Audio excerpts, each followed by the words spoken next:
Nah, di hari ini kita memasuki sebuah seri yang baru di Alpha Omega Church yang kita bahas setiap tahunnya. Kita namakan Billionaire. Nah, seri ini membahas tentang keuangan. Wah, beberapa udah langsung ya elah kayak males banget. Gereja bahas duit, ya kan nih pasti. Nanti isinya memberi. Terus banyak orang yang bilang, wah kayak gereja itu cuma duit tok. Ya kan, the church just wants your money. Dan banyak orang yang juga berpikir seperti itu. Tapi Bapak Ibu Saudara sekalian, bear with us. Karena Anda akan melihat bahwa it's not just about giving. Karena di Alpha Omega Church kita mengajarkan bahwa kita tuh harus bijaksana dan seimbang dan lengkap dalam bijak mendapat, bijak mengatur, dan bijak mengeluarkan. Karena punya lifestyle hanya memberi, itu nggak bijak. Cuman memberi, nggak mikirkan mengelola dan nggak mikirkan mendapat, itu nggak bijak dan nggak sehat. Tapi hanya berpikir untuk mendapat tanpa tahu bagaimana mengelola yang bijak dan bagaimana mengeluarkan yang bijak, itu juga nggak sehat. Nah, sehingga kita ingin bahwa semua kita di Alpha Omega Church dalam kehidupan keuangan kita sekalipun kita juga terbangun. Nah, Bapak Ibu Saudara sekalian, sebenarnya ini sesuatu yang riskan untuk dilakukan karena jujur ya Bapak Ibu Saudara sekalian, udah banyak akun satir yang cuman screenshot aja. Apalagi nih saya berdiri di sini, backgroundnya ini, di screenshot gitu doang, terus langsung di post. Paling seneng kalau pendeta mulai ngomong tentang duit, padahal nggak tahu apa yang dibahas, Bapak Ibu Saudara sekalian. So sebenarnya itu risky dan sangat riskan sekali untuk kita lakukan ini. Tapi kita mengambil resikonya untuk supaya semua dari kita, termasuk kehidupan saya pribadi, termasuk semua tim gembala, semua leaders dan jemaat di seluruh Alpha Omega Church, kita punya kehidupan keuangan yang jauh lebih sehat. Nah, saya mau memulai hari ini dengan sebuah pertanyaan gini. Kalau Anda disuruh pilih, saudara ya, Anda pilih harta atau uang? Mikir nih langsung. Harta atau uang, Bapak Ibu Saudara sekalian. Bukan harta atau nyawa ya, enggak. Harta atau uang? Kira-kira yang mana nih? Beberapa ya banyak mikirnya kalau bisa dua-duanya. Ya kan, kalau biasanya kan orang tuh gini, iya kalau orang laki itu godaannya harta, tahta, wanita. Wah, kalau suami saya beda Bapak Ibu Saudara sekalian. Dia itu harta, tahta, dan leika. Sayang sekali. Tapi nggak apa-apa, orangnya nggak ada di sini jadi bisa kita omongin. Anyways, nah beberapa kan berpikir ya dua-duanya lah. Nah sebagian lagi berpikir gini, ya better uang sih, ya kan soalnya uang bisa beli harta, ya kan soalnya punya harta belum tentu dan seterusnya.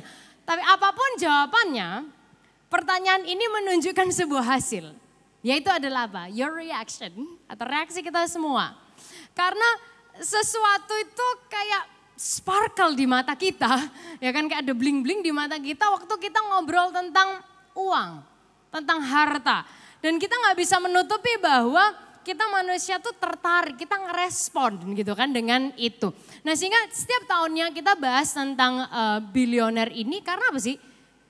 Uang tuh memang bukan segalanya, tapi banyak hal dalam hidup ini butuh uang.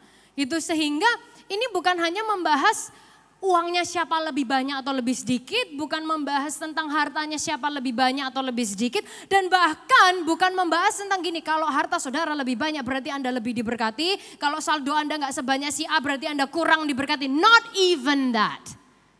Jangan dipotong. Not even that. So yang kita tekankan di seri Billionaire adalah gini, kita semua ini jadi tuan atas uang kita. Kita bukan dipertuan oleh uang. Dan kita semua ini memperhamba uang dan bukan kita yang diperhamba sama uang. Karena gini berulang kali diingatkan, kalau uang itu ada di posisi hamba atau di bawah kita, dia akan nurut. Dia akan jadi hamba yang baik. Tapi kalau uang dia ini jadi tuan atau posisinya itu ada di atas kita, secara kita nggak sadar pasti. Kalau dia posisinya di atas kita, yang mana posisinya tuh salah, dia akan jadi tuan yang sangat jahat. Karena itu bukan posisi yang seharusnya. Ya gitu. Nah sehingga Bapak Ibu Saudara sekalian, uang kita bisa banyak, bisa sedikit, ya kan saldonya digitnya tuh bisa berpuluh-puluh, bisa single digit atau berapapun.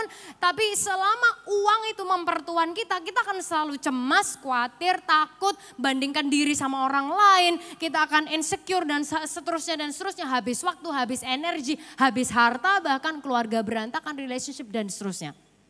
So hubungan dengan Tuhan atau kerohanian kita bukan ditentukan oleh banyak sedikitnya duit kita. Tapi bagaimana kita memperhamba uang dan harta ini. Nah suatu ketika Bapak Ibu Saudara sekalian ada sebuah conversation antara Yesus dengan seorang pemuda. Yang wah dia ini mungkin kayak menantu idaman semua orang.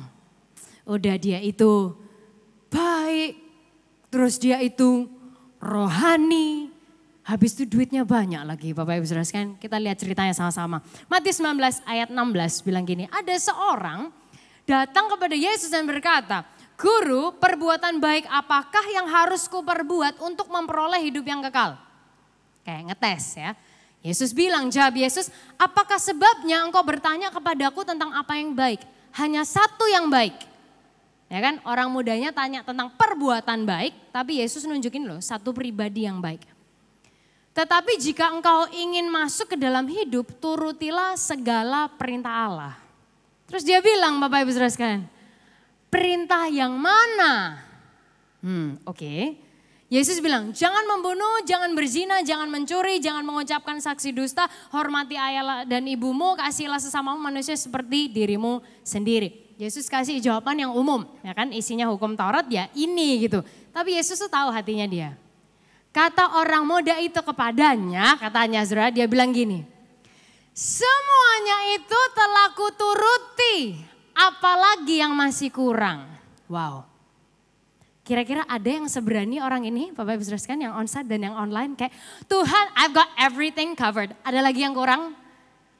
Kayak saya mungkin menciut duluan aja ya Bapak Ibu Saudara sekalian, karena gak sebaik itu kita. Yesus langsung siapkan jawaban yang paling ultimate. Dari tadi dia udah berusaha mentoleransi orang ini kan. Terus kemudian dia kasih jawaban yang paling ultimate. Yesus bilang, jikalau engkau hendak sempurna katanya. Pergilah, jualah segala milikmu, berikanlah itu kepada orang-orang miskin. Maka engkau akan beroleh harta di sorga. Kemudian datanglah kemari dan ikutlah aku. Ketika orang muda itu mendengar perkataan itu, pergilah ia dengan sedih sebab, apa sudah? Banyak hartanya. Kayak enggak gitu juga sih Yesus ya. So Bapak Ibu Saudara sekalian, ini kita bukan bilang bahwa sekali lagi kita bukan bilang oh kalau kita cinta sama Yesus tinggalkan segala-galanya pokoknya langsung full time aja. Bukan gitu juga gitu. Bukan berarti oh kalau kamu sungguh-sungguh sama Yesus tinggalkan semua kerjaan ya, tinggalkan semua duit, tinggalkan semua yang kamu punya. Pokoknya cuman mengabdi sama Yesus. No, bukan tentang itu sama sekali. Tapi saudara kita bisa lihat orang muda ini hatinya sebenarnya bukan di melakukan apa yang benar, bukan di melakukan segala perintah Allah. Tapi hatinya ada di mana? Di hartanya. Sehingga Yesus bukan lagi mintain duit orang, Yesus juga enggak ngelarang orang punya duit, Yesus enggak masalah dengan orang jadi kaya, Yesus enggak masalah dengan orang bekerja. Tapi Bapak Ibu Saudara sekalian, conversation ini endingnya menunjukkan hati orang ini. Ternyata si anak muda ini dia enggak sesempurna yang dia pikir. Ternyata semua perbuatan baiknya mungkin cenderung motivasinya tuh untuk agamawi aja. Ritual aja. It's very religious. Gitu bahkan mungkin untuk cari keuntungan buat dirinya sendiri. Ini loh, aku loh udah bagus. Ini loh lihat ini loh, aku loh udah bagus. So Bapak Ibu Saudara sekalian, perikop ini menunjukkan gini. Orang ini berjumpa dengan Yesus yang asli. Karena perjumpaan dengan Yesus akan mengubah kehidupan. Akan challenge diri kita. Terus di perjumpaan Yesus tuh membuka mata hatinya. Yesus masuk ke that spot. Spot yang, we all have that spot. Spot yang gini, kita mungkin berusaha sembunyikan dari orang lain. Spot yang mungkin kita gak kepengen orang tahu sama sekali. Dan perikop ini juga menunjukkan gini, Yesus tuh personal tentang isi hatinya. Karena let's be real, Yesus tuh lebih tahu diri kita daripada kita sendiri tahu diri kita. Bisa diikuti nggak saudara? Yesus tuh lebih kenal diri kita daripada kita sendiri ini kenal diri kita. Yesus lebih tahu. Dan Yesus menunjukkan bahwa orang ini nggak mengumpulkan harta di sorga. Nah sehingga Yesus langsung addressing siapa sih yang paling utama dan siapa sih pusat kehidupan orang ini. Bagaimana sikapnya terhadap uang itu seringkali lebih baik daripada sikapnya terhadap Tuhan. So dia malu, dia langsung menyingkir karena ya buat dia it revolves around that. Gitu. Ada nggak yang kayak gini di AOC? Nggak ada lah ya Bapak Ibu Saudara sekalian, nggak bercanda sih. Adapun yang nggak apa-apa, hari ini kita diubah sama-sama. So Bapak Ibu Saudara sekalian ingat kalimat ini, sikap tuh merubah banyak hal. Pandangan kita soal Tuhan, soal hidup kekal, itu mempengaruhi sikap dan prioritas uang di dunia ini. Nah Yesus tuh menjelaskan dengan detail ini, Matius 6 ayat 19 sampai 24. Oke kita lihat sama-sama. Dia bilang janganlah kamu mengumpulkan harta di bumi. Di bumi ngengat dan karat merusaknya dan pencuri membongkar serta mencurinya. Tetapi katanya kumpulkanlah bagimu harta di sorga. Di sorga ngengat dan karat tidak merusaknya dan pencuri tidak membongkar serta mencurinya. Karena kita ucapkan sama-sama kalimat berikutnya 1, 2, 3. Di mana hartamu berada, di situ juga hatimu berada. Jadi dia jelaskan di mana hartamu berada, di situ juga hatimu berada. Kayak ibaratnya tuh kayak we wear it. Di mana hartamu berada, di situ hatimu. Terus dia bilang mata adalah pelita tubuh, kalau matamu baik teranglah seluruh tubuhmu dan seterusnya. Kemudian Yesus jelaskan gini, tidak seorang pun dapat mengabdi kepada Tuhan, kepada dua Tuhan. Karena jika demikian ia akan membenci yang seorang dan mengasihi yang lain. Atau ia akan setia kepada yang seorang dan tidak mengindahkan yang lain. Kamu tidak dapat mengabdi kepada Allah dan kepada Mamon. So Bapak Ibu Saudara sekalian di awal seri Bilioner tahun 2021 ini kita menyamakan pikiran dan sikap kita. Oke. Ketika Yesus bahas tentang uang, bukan berarti kita nggak boleh punya duit. Oh sama sekali enggak. Please do have money. Tapi Bapak Ibu Saudara sekalian, kita tuh bukan nggak boleh kerja, bukan nggak boleh kaya, sama sekali bukan. Tapi tentang gini loh, siapa sih yang jadi tuan di hati kita? Siapa sih yang punya porsi terbesar? Fokus terbesar. Siapa sih yang punya yang mengkonsum pikiran kita yang paling banyak? Hal apa sih yang akan kita nomor satukan dan kita prioritaskan dalam kehidupan ini? Karena sikap itu mengubah banyak hal. Nah sehingga hari ini Bapak Ibu Saudara sekalian di awal seri Bilioner ini ada yang namanya ini Healthy Money Attitude Check Up. Atau bagaimana kita itu memeriksa sikap kita terhadap keuangan, sikap yang sehat gitu ya terhadap keuangan kita masing-masing.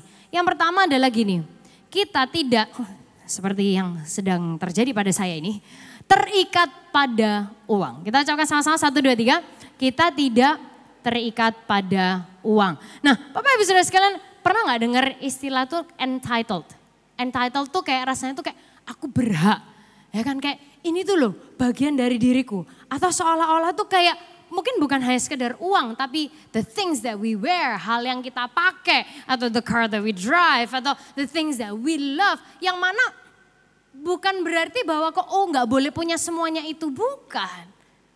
Tapi yang mana sih yang paling utama dalam kehidupan kita. So seringkali kita tuh kayak brandnya diri kita, harganya diri kita. Itu tuh kayak pokoknya dengan apa yang kita miliki lah gitu. Kayak gak bisa lepas gitu rasanya dari kehidupan kita.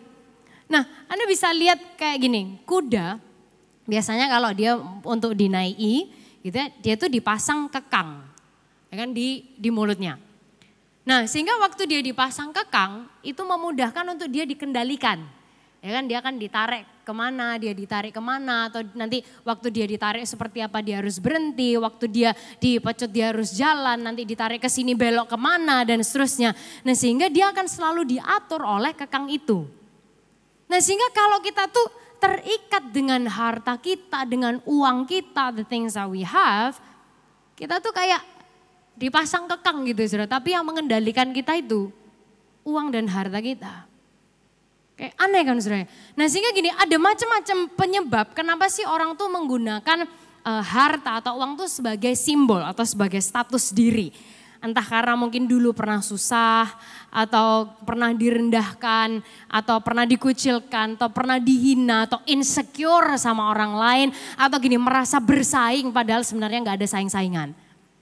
Nah hal yang seperti itu bisa iblis gunakan untuk pasang kekang pada hidup Anda dan saya. Akhirnya kita jadi terikat, kita yang jadi budak. Nah sehingga perjumpaan dengan Yesus itu selalu membuka mata hati kita supaya kita tuh bisa ngelihat kita yang sebenarnya tuh kayak apa sih. Dan kemudian kita bisa merubah diri kita. Nah yang kedua tapi Bapak Ibu Saudara sekalian adalah gini. Kita tidak menghindari uang. Ucapkan sama-sama 1, 2, 3. Kita tidak menghindari. Jadi bukan juga gini. Oh uang tuh pokoknya jahat. Uang tuh selalu salah. Pokoknya kalau punya duit salah. Kalau punya duit gak rohani. Kalau punya harta, punya ini, punya sesuatu duniawi. Kan kalau punya ini gak cinta Tuhan. Kalau ini, bukan Bapak Ibu Saudara sekalian, gak gitu juga gitu. Hal-hal yang seperti itu atau ekstrim memandang uang seperti itu kadang-kadang muncul karena gini. Ketakutan, karena trauma, atau juga sebenarnya gini, jangan-jangan sebenarnya menginginkan uang tapi gak kesampaian, makanya kita jadi pribadi yang segitu sinisnya. Padahal sebenarnya pengen. Ya kan? Nah, sehingga jangan izinkan iblis itu jadi tuan atas kita berpura-pura dengan kelihatannya intentionnya baik. Padahal sebenarnya juga salah. Nah sehingga Bapak Ibu Saudara sekalian yang berikutnya membawa kita ke poin yang berikutnya adalah gini. Jaga hati. Katakan sama-sama jaga hati. 1, 2, 3. Jaga hati. Selalu ingat bahwa money is just a tool. Uang tuh cuman sekedar alat. Bukan kita alatnya uang. Uang tuh alat yang kita gunakan. Amsal 4 ayat 23 bilang jagalah hatimu dengan segala kewaspadaan. Karena dari situlah terpancar kehidupan. Bapak Ibu Saudara sekalian kita bisa baca ayat, kita bisa nyanyi lagu rohani, kita bisa pelayanan, mau komsel, mau pemuritan segala macam. Kalau kita nggak jaga hati, berantakan juga kehidupan kita. Kalau nggak jaga hati, berantakan juga jadi istri, jadi suami, jadi berantakan juga keluarga, pelayanan, ngurus komsel dan seterusnya. Sehingga jaga hati penting banget. Pendapatan saudara besar, jaga hati. Pendapatan Anda belum begitu besar, jaga hati. Mengelola uang yang besar, jaga hati. Mengelola uang yang belum seberapa besar, jaga hati. Anda diizinkan bisa memberi dalam jumlah yang besar, jaga hati. Anda belum bisa memberi yang terlalu besar, jaga hati. Karena tanpa menjaga hati, apapun yang Tuhan percayakan, itu bakal berantakan. Nah yang berikutnya Bapak Ibu Saudara sekalian, untuk punya sikap yang sehat terhadap keuangan adalah gini. Kita tidak membandingkan diri. Karena sekarang tuh sangat gampang banget karena hanya perlu menggerakkan 1 jempol untuk kita ngelihat kehidupan orang lain. So kita perlu paham bahwa you run your own course. Kita tuh punya perjalanan sendiri-sendiri. Gak usah membandingkan sama orang lain karena yang kita lihat itu hanya sekelibet. Yang kita lihat itu hanya secuil. Kita nggak tahu dalamnya prosesnya seperti apa yang orang lain hadapi. So membandingkan tuh hanya membuat kita terus jadi nggak suka cita.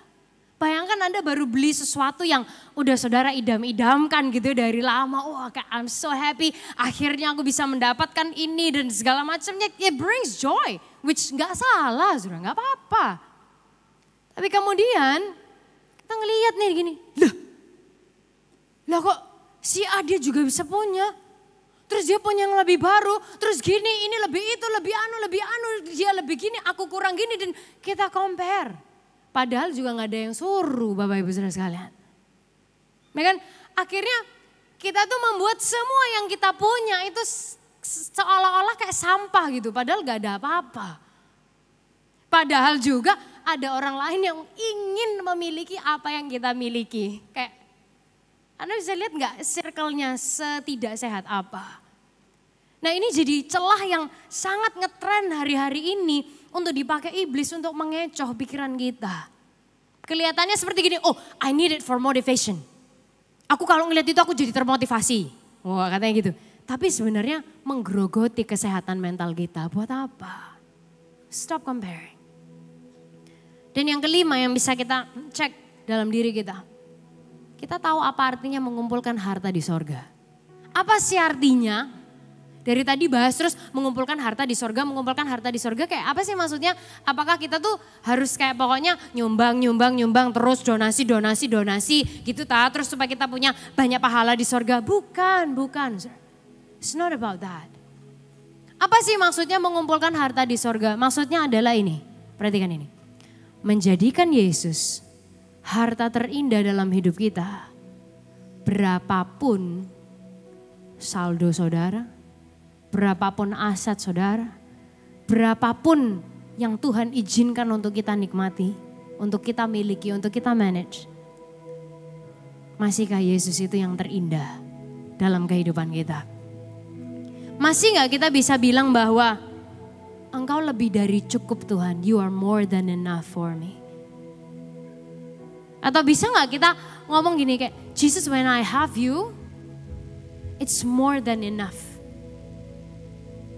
Jujur aja dalam diri kita sendiri, gak usah dijawab di sini.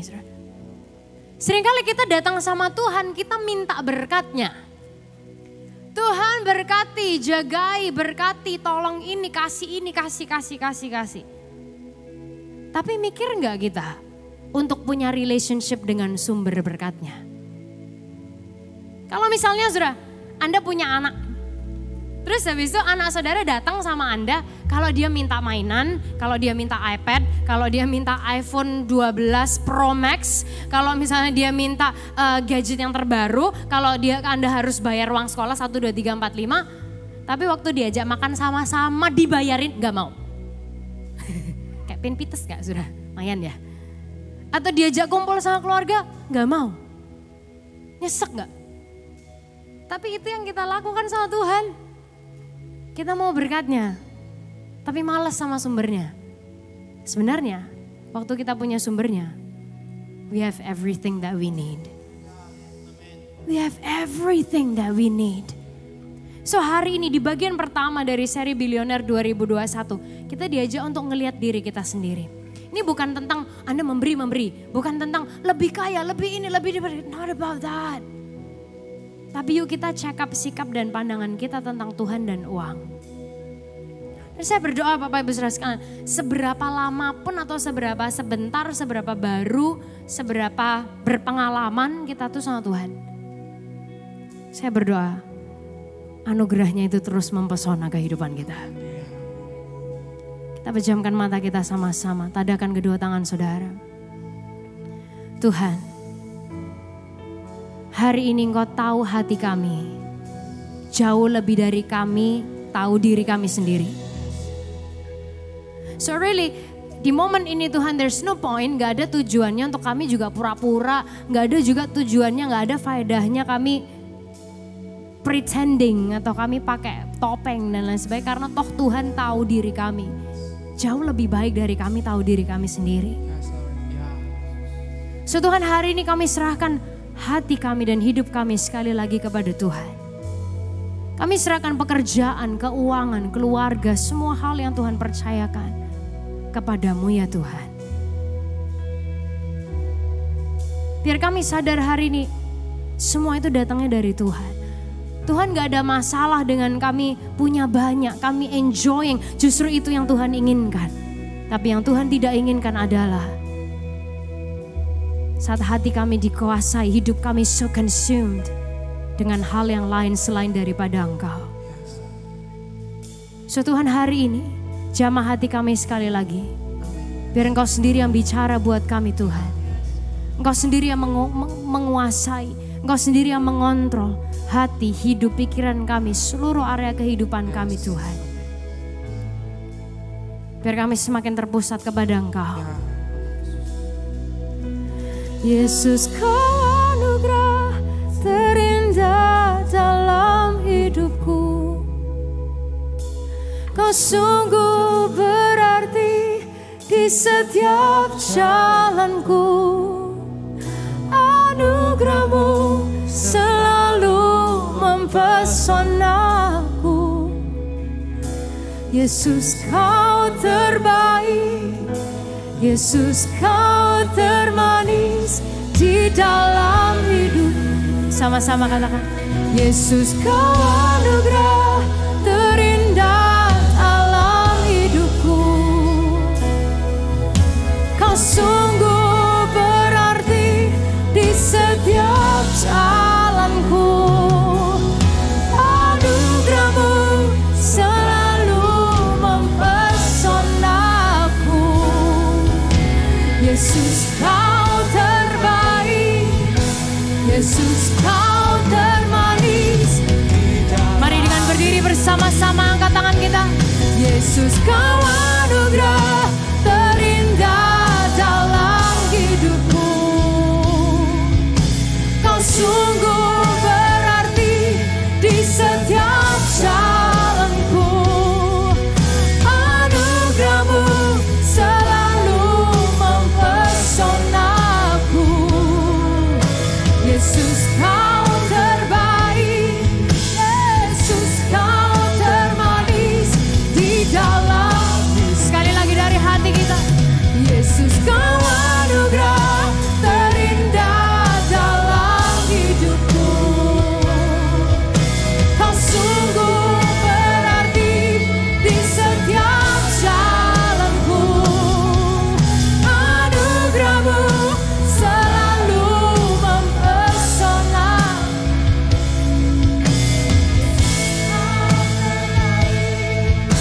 Yesus kau termanis di dalam hidup. Katakan anugerahmu Tuhan.